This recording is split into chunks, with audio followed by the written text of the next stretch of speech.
How you guys doing?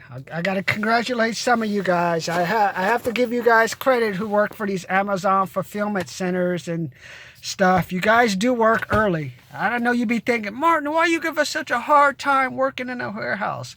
Well, if you listen to my series, How to Pay Off Your Car in 36 Months Without Giving Up Starbucks, this is Starbucks, or being cheap, I just want you to make sure you're just not putting too much money away from into your car, because you never know when that job's going to go away. And like I told you, you remember what I told you, how I was working my first job, working for like a local agency, public agency, and they said, oh man, we've been here for 20 and 30 years, Martin.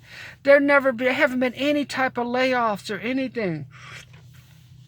And then there were rumors that, hey, the budget is short for the state and we're probably going to have to cut some people. And then like there'll probably be a layoff notice that comes out. So the layoff notice came out.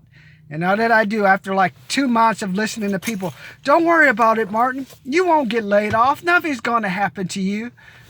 Once you found out my name was on the layoff list, it was below the line, which means I was going to get laid off. Then after that, once people knew you were like dead man walking, they give you all the shitty jobs to do. Or like if you ask them to do something, they say, oh, we're not going to help you. You're dead man walking. So it's not only you're losing your job, but then they start ignoring you. You say, hey, you guys like to go out and do something? Oh, no, Martin, we don't want to hang out, or we're busy and stuff. Because, you want to hang around somebody who's going to, you technically think, oh, this person's going to get laid off and he's going to come ask me for money. Bro, when I worked for you, when they didn't have any warehouse things, you didn't give me no money. But now you think I'm going to assume that I'm depressed? Hey, I'm a black guy. Hey, bro, can you help me out? I'm white or Asian brothers. Can you help the brother out, please? Come on, man. I know that's not going to happen. That's why with my series, what did I tell you about? How to get rid of friends and family that cost money to help you free up some money to pay off your car faster.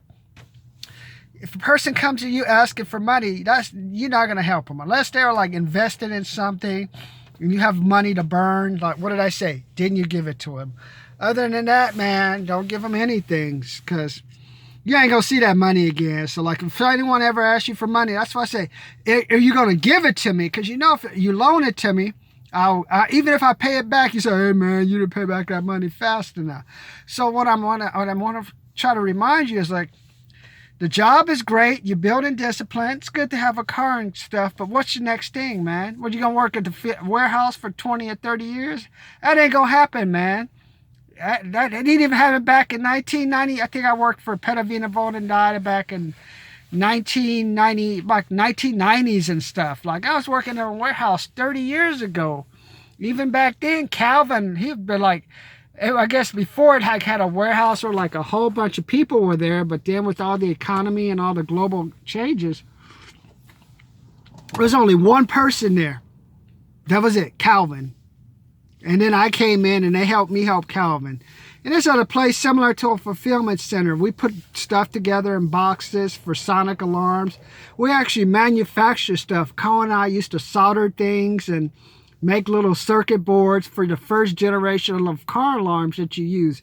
Before, they used to be the size of this phone. Now they've shrunk down. But when Calvin and I did it, it was about like a 2-inch by 3-inch little remote control box. But at least not only were we learning how to pick, but we were learning how to think. Calvin had to call people, get their orders. Hey, do you want to upgrade this order? Do you want to make this change? Calvin added new products. I went out and did door-to-door sales. The son had me on the phone calling people, collecting money. So that's why I give you guys such a hard time, because it's going to come a time where nobody's going to need a picker, man. Like I've already told you, they're working on electronics, robot size, that stuff. And now the economy is probably going to slow down and Christmas is over.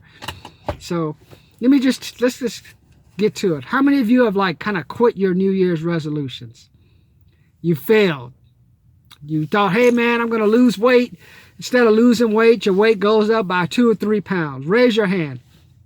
Do you hear what I'm saying? Or you said, oh, I'm not going to have any alcohol for a week, and then you had an alcohol, you went out to drink with the crew. You're like, I have great self-control. Next thing you know, you're drinking a drink, and you're like, so did that cause you just to give up and quit? Just say, okay, forget it. I'm just going to become as big as a house, eat what I have, and then I'm going to just go back to drinking, give up my resolution. Well, don't do that, my friend. 7 years. 7 years it took me to pass an engineering test. 7 years, each year before I passed that test in the 7 year, I had to make a resolution to myself. I'm going to pass my civil engineering exam. I'm going to pass my civil engineering exam. But that wasn't enough. It came to putting time and effort. First 3 years I tried to pass it. I was trying to use every shortcut I could, listening to people. They're talking about partying, taking all the materials, studying one subject, pay attention of what some of the current events that happened during the year to like kind of help you spot check areas that you would study to help you for the exam. You don't need to learn survey language. Just learn how to do latitudes, longitudes, learn how to do vertical curves, grade curves, and all that stuff. And I'm like, oh yeah, don't worry about soils mechanics. Well, 3 years later, only thing I had passed was like the take-home exam, which we actually could find the answers.